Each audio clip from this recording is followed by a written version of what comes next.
I was over here by the bed.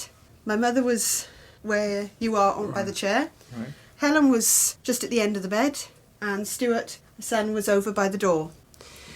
And there was a terrific, I don't know how to describe it, a flash, a bang. I thought my head was going to explode. And I ended up squashed down between the wardrobe and the bed. My mother was on top of me, thrown on the floor. Helen was over here, thrown on the floor. And Stuart was stunned in the corner. He wasn't hit. I don't know whether we were out for a few seconds. We could have been. It seemed a while, and we sort of came round and, well, what's happened? So I thought, well, we've got to get help, because the phone wires had been burnt out. My mother needed help. She said she couldn't move. And as it happened, it had burnt through her dress, through her petticoat, and she had a huge burn on the side, but we didn't know at the time.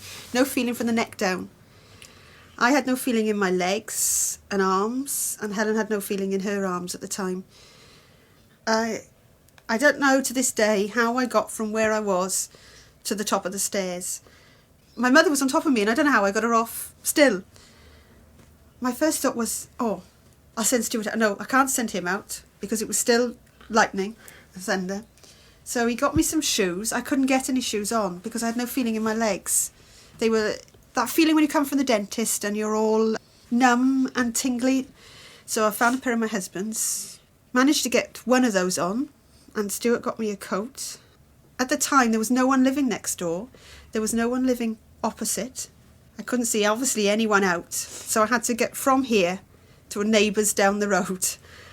I dragged one leg. I'd only got one shoe off, and every time I put the other leg down, I was still getting shocks coming from my leg off the road, and it was pouring down. But I managed to get between two of the bungalows, and just by chance, one of them looked out through the window and he saw me.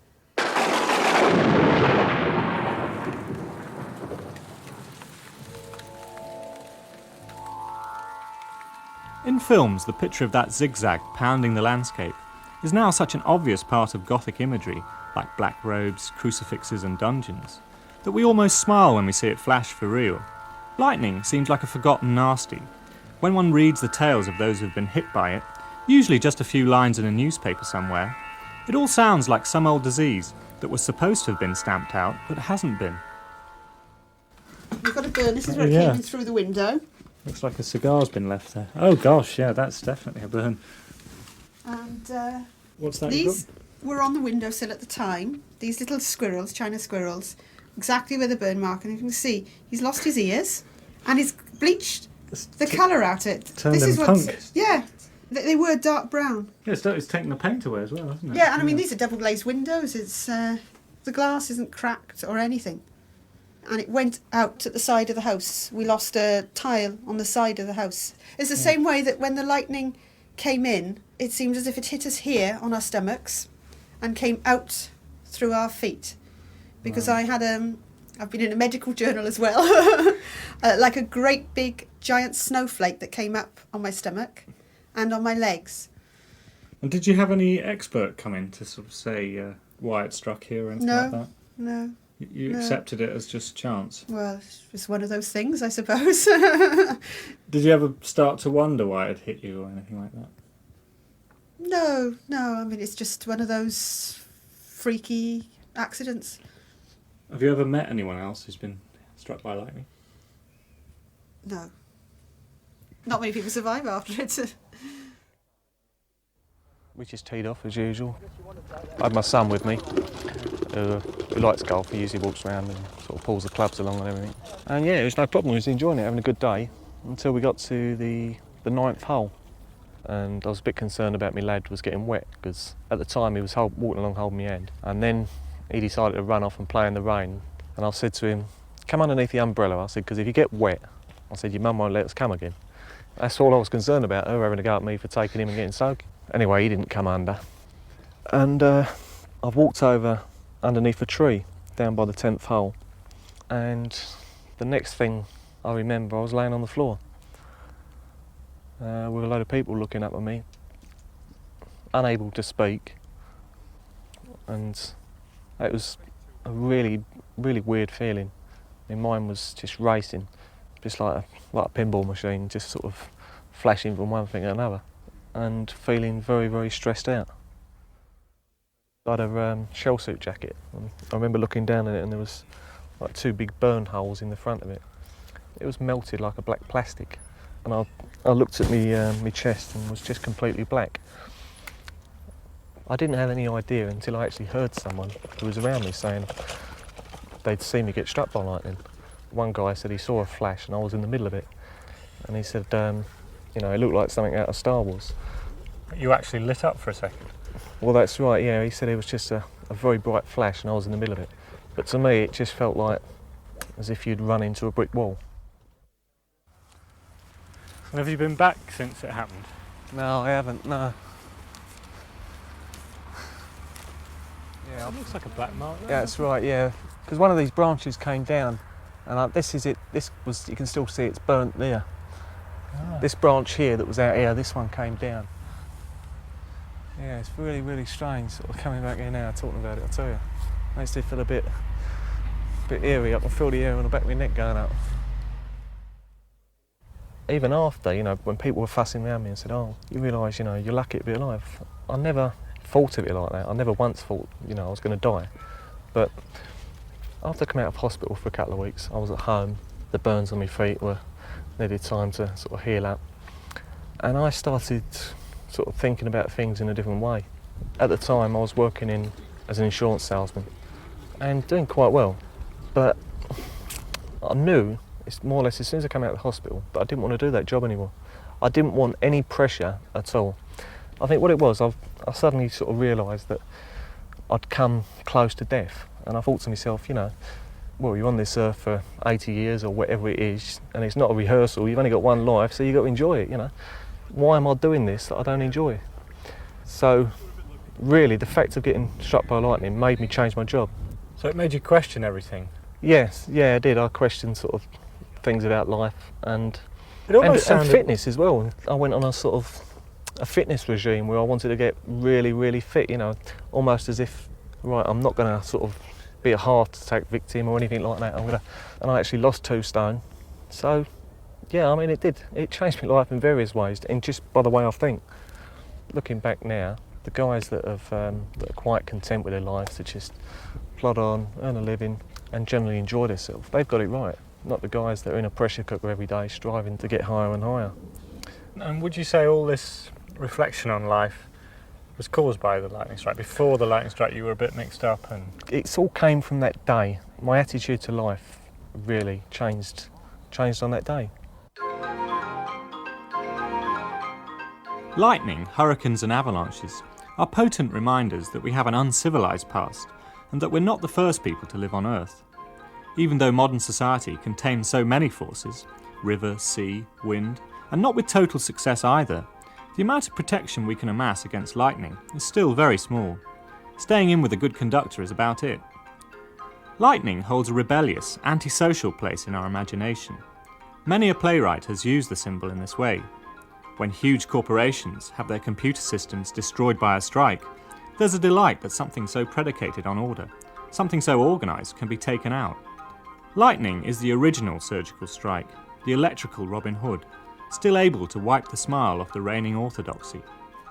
I think we'll go down this way and walk up, and then we'll see the lightning conductor round the other side.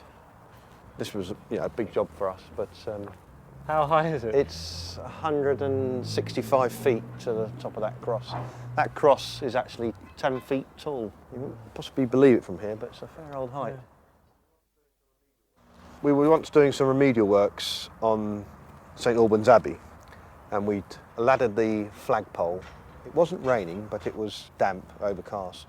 And we just connected it, and we were just sort of moving away from it, and that pole got hit by lightning. Did you get any warning that it was going to happen? Well, things seemed to be getting rather static, for want of another word, and our hair had started to stand up on end. The chap I was with, we both looked a bit odd, and we actually just went up to the doorway where you come up from the tower below. I mean, we could see, it was only a small blue flash, and you hear a sort of hissing noise Why did you sit Total up there? Why didn't you come down straight away? It was interesting to see it struck. I've never, that's quite odd to get that. I mean, I'll never probably have that in my lifetime again to see that. It's the 20th of July 1992 at 7:40. 7:40 Exactly. in the evening. Yeah. The phone rang. Em was sitting in the lounge watching the television, and of course when the phone rang she switched the television off by the remote control. And the elf came in Just as you put the phone as I down. put the phone down. And as I got to the door I said, and what did they say? And with that there was a terrific bang, and that is when we had the lightning strike. Right. Well, I thought there was something wrong with the electricity. I thought that a main fuse or something had gone off, although I didn't realise that not until I turned my head and saw the light switch hanging from the wall, I realised that we had been struck. I mean, and it happened so quick. In other words, you didn't get just a series of bangs or, like a series of things going wrong. You got the whole thing together. One big bang and the whole lot, sort of. That was it. That we'd been struck. About 3 switches dropped out the wall, blew off the wall, 3 or and 4. 3, I think it's 3 pendants dropped down from the ceiling. Could you give us an idea of how many things were destroyed? 8. 8 things. The television aerial, Mm-hmm. the television, the washing machine, Well, the washing machine, yes. the boiler, Gas boiler. cooker, like the grill in the cooker. Just a grill? Yes, just a grill switch. Yeah, just a grill. All the phones and the bell circuit. Bell circuit. Oh, you've collected a few bits. Yeah. haven't you? Can I just bring a few over? Yeah. This is the what happened to the Washing machine. washing machine, and it blew the condenser in the washing machine. The The plug, which is a 13 amp plug, twin, as you see it, it's destroyed it in as much as it's blew it. Yeah. Certainly has, out of one yeah. side. Yeah, it That's has, isn't it? I think completely that's- black. That's when I thought how false it was. And the switches are all The switches were all similar to that, you see, all Yes. blackened and blown off the wall. blown off the wall.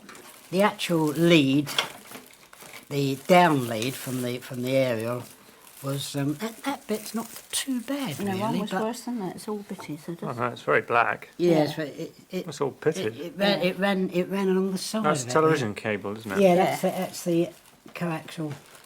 Oh, here's a piece of Wait a minute. light cable. I've got a bit of light stuff. That's the light Oh stuff. yes, that was in the loft. You see, Yes. and what it did.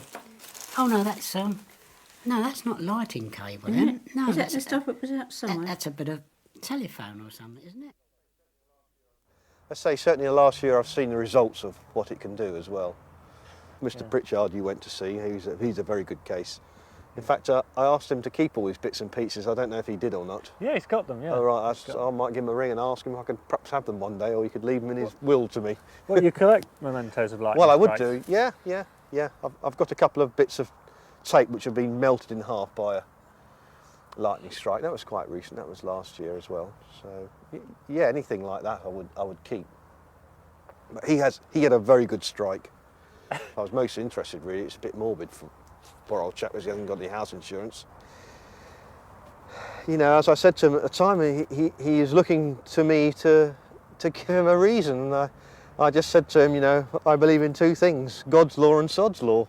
And you have no house insurance, Alf. That's the only reason I can possibly put down the fact you got struck by lightning. If you look round at the rear, we've got chalet bungalows which are higher than us, and they have also got metal poles, television aerials. And if you look on the side of us, we've got 3 large trees, and that is 2 bungalows away. Now, you would have thought that either they would have got struck first, being higher than us, about 60 foot, or you'd have thought that the higher aerials all around the back would have got struck. When you got struck, did you think it was a bit unfair? No, I can't say unfair. No, I just thought we were probably unlucky. Yeah, or Well, I mean, in the sense that- surprised would be more. Surprise, yeah, surprise, yeah. In the sense that everyone else was slightly higher than you. Yes. Yes. Oh, yes. Oh, That, yes. That's the surprise bit. Because after that we had I didn't hear any thunder, but flashes of lightning. And I thought, oh dear, not again.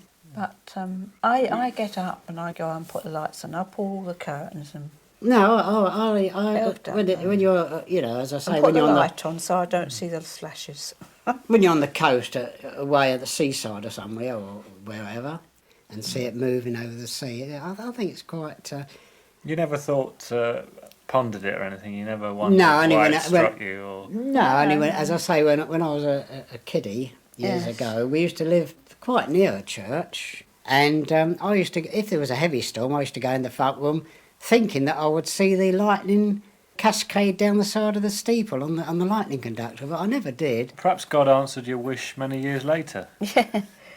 What do you mean? I don't think it was to do with I don't think so. Well, there you were, as a boy, dying to see it strike but I the didn't church. see it. I didn't see it, did I? Your wish was fulfilled, man. No. Come I on, didn't top of see it.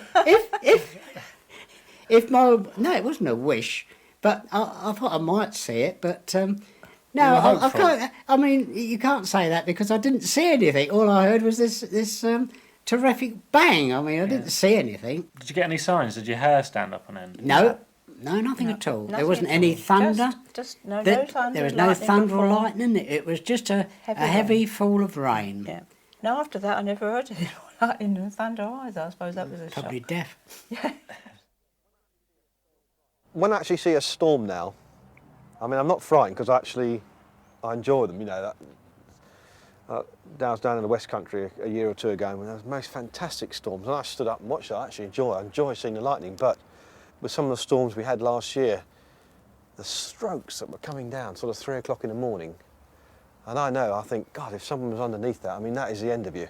I mean, it was a mile away, and it seemed to be about a foot thick then, the power of those strokes. And if they're hitting a building, I mean, hopefully they weren't, they're doing very serious damage. And you're just unlucky, aren't you? Your time is called. It was 2 o'clock in the morning, and I just heard a really big bang, and I'd had the gas fire serviced the week before, and I must have seen the blue flash, so I thought it was a gas explosion, and it must have come down the chimney because there was one of the old cast iron fireplaces there. It's been taken out. No, that blew out. Anything metal that it came into contact with must have blown out of the way because it blew the gas fire off the wall downstairs as well. But this one, Joe's bed was just here against this wall, and it blew the fire right across onto the bed. There was rubble all over the bed when we looked the next day. What were you thinking then? What were you thinking? I don't know. All I remember is this hissing noise from the singeing. It must have been so hot, and then the water going on it. Steam. Yeah, and this real sulphurous smell. And there was soot hanging in the air everywhere because of the fires being blown out and all the soot from the chimney breast. It was really frightening. I think this house is jinxed. Every time I do something and I get it right, because I'd only just done this room up for Joe, it's a matter of weeks and then it was all collapsed again. Well, even now I've not really got much enthusiasm for the house because it's something that was totally beyond my control, and it just wrecked my house. And I was really sort of angry afterwards because just after I'd started to get everything straight, and then it was all wrecked in one night. So the bang was so big that the door frames were out and everything downstairs. The doors wouldn't fit back into the door frames. They do now, they've settled again, but... You didn't just think I should move? To be honest, I don't think I'd be able to sell it now. We got parties of sightseers for about 3 weeks afterwards. And even now, because they can't match the colour of the rendering up, there's this big white V down the side of the house, so everybody knows. And I don't think I'd be able to sell the house now. So I feel a bit picked on. A lot of things that have happened, that I've done. Say, like I had a fallout with my grandma. I was thinking, I wonder if it was punishment for that. And you tend to sort of think about everything that you've done wrong, because all your friends say, oh, you must have done something really bad to get struck by a thunderbolt. The one thing it did is the guy that I was seeing at the time, because I was so busy trying to sort the house out, he got a bit sulky because he wasn't getting any attention, and we've been seeing each other for quite a long time, and I thought, well, if this is the way it's going to be, so it sort of pointed me in the right direction there. You dropped him? Yeah. So you get a lightning strike and it sorts out your relationship for you? Lightning has become one of life's special effects, not just one of Hollywood's. Characters looked far more loopy with a bit of flashing going on behind them. Straight away you just knew they were weird and mixed up. Today things have moved on. We've all seen so much lightning in films, become so accustomed to the image, that we've ceased to really think it takes place. On a rainy night, compared to Hollywood, the real stuff is so weedy and disappointing. And yet underneath it all, we perhaps still feel a bit weird and mixed up. Tonight the sky is showing off, turning in one of its more adolescent performances. Better stay in. Well, we're looking out over what is similar to a large aircraft hangar, which houses the direct effects testing facility here, where there's an enormous array of capacitor banks, some rather untidy looking coils of wire, and peculiar switches. It is a little bit out of Frankenstein's monster, isn't it? So you create lightning quite often here? Yes, I guess we've got two roles. One of them is to actually simulate lightning, and the area that we're in now houses a lightning simulator, but we don't produce along arcs. We'll produce an arc maybe 6 inches long, but it will have the full threat, 200,000 amps, which you're liable to get in a very severe strike. That's a big bang and a lot of light. How did you get into lightning? Well, I was always interested in lightning anyway, I think. I spent hours sitting by my bedroom window with the camera waiting for the flashes on the horizon. So you then store all the lightning flashes on film. One particular storm we were caught in Florida, where the hotel we were in was struck. And I was looking out at the electricity wires going past the hotel window, and there was an enormous arc on one of the transformers and a great shower of sparks. Did it improve the holiday seeing that? Oh, it did, yes, very much so. It comes back with something to talk about. I saw some real lightning. We have examples here of, these are real lightning strikes, or the results of real lightning strikes, rather than what we do. We have a museum of, yes, a black gallery of exhibits. Yes. This is quite impressive. This is a tail fin of it was actually a military aircraft. Been completely blown apart, isn't it? Yes, the problem here is that the tail fin is partly composed with fiberglass, and the lightning went straight in and took out the aerial, and in doing so the shockwave of the lightning arc completely blew out the fiberglass panels surrounding it.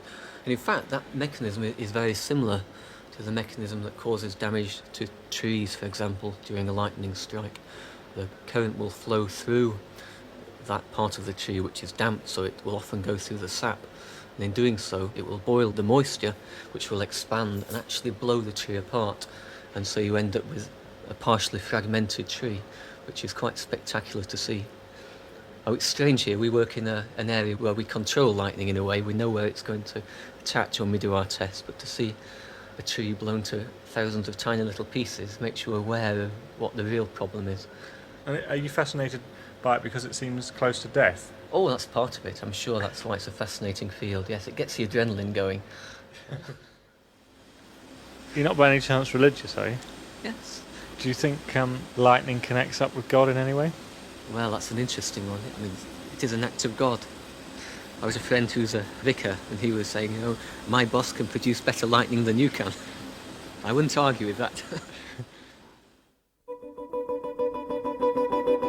Lightning is one of the purest chance events. In a car accident, there are a whole range of possibilities which we can rely on to wipe out the accident part, the favourite being somebody else's bad driving. But lightning seems to have no really convincing let-out. People are caught doing exactly the things they usually do, and wham, it strikes, a vicious mugging from above. If it has any good effects, they seem largely philosophical. Lightning turns the mind towards the big questions. What are we here for? What do I want? Is there a God? It's as if lightning blasts away trivia and will not suffer fools gladly. It makes one thing plain. You're either living or dead, on or off. Lightning is an angry weather formation with an existential charge. I was 14 at the time. I was taking part in a cycle trip run by the school, which was going through Holland. It had been raining most of the day, but as a result of a short spell of dry weather, we decided we'd make one final push to get to the youth hostel. But as we were pushing the last 20 or so miles, it started to rain very heavily again, and I was just getting some waterproof clothing out of the panniers of the bike, and quite literally that was the last thing I knew. Not that I actually felt the bolt of lightning itself. The next thing I was aware of was waking up in hospital some 8 or 9 hours later. To use the cliche, it was a bolt out of the blue. It actually went in my left leg at the back of the calf and travelled up through my heart and came out on my left arm. And that did enough to actually stop my heart beating for a period of somewhere between 4 or 5 minutes. There was an interesting event about 2 months after I got back from Holland. I was on a scout camp, and all of a sudden there was a rather peculiar, very warm wind, and seemingly out of nowhere it started to rain, so we all made a beeline for our own individual tents, and I was actually sitting in the front of my tent looking out, and another bolt of lightning hit the field next to us. And there was some wag from the tent next door who said, "Ah, God missed you that time." And I mean, that in a sense was perhaps more frightening than the actual event because of the proximity. We were all of 50 yards away from where this bolt of lightning struck. And I think that was perhaps the first time that I actually realised what had happened to me all of 2 months previously. It had two very significant consequences. The first one was an overwhelming sense and impression that I'd been given my life back, that it wasn't mine to hold on to. Now, if you get that sense of life as being given, then you need to say, well, who's doing the giving? And for me in particular, the answer to that question was found in making a Christian commitment. And I wouldn't like to sensationalise it and say I saw St. Peter at the pearly gates and anything like that. It was really considering it afterwards, the impression you're left with about how valuable life is and how your perspectives on what goes on in life changed dramatically. I mean, as far as death is concerned, it's the big voodoo subject that nobody must mention, but I've been there and I've done it, to be flippant. And if you take that to a more logical conclusion or a more practical outworking, you actually start to say, well, that there's nothing in life that can actually hurt you anymore. Because at the end of the day, the only thing that can really change life is death itself. And I'm not frightened of that anymore. I'm intrigued by the way people describe the way I'm different, because it's of interest to me, not knowing what I was like before. I don't remember any of my childhood up to the age of 14 at any rate. That's sort of all been selectively wiped out. But I am described by many of my friends, and particularly my wife, as being extremely laid back. There is a sense of calm about everything that goes on, as far as I'm concerned, whether it's at work, home, wherever. I mean, I have a particular interest in climbing mountains, and just last week I was trying to scale Mont Blanc. And there were times when climbing, you can look down on huge areas of France, Chamonix down in the distance, and you say, well, this is a different perspective on life. And it's almost as though being struck by lightning gives you that same difference of perspective. One's at ground level and one's a couple of thousand metres up in the air. And although it's only an analogy and it doesn't work completely, it tends to highlight for me the difference between what life was before, even though I don't really remember it, and what life is like now. Same life, same people all around you, but it's very different perspective.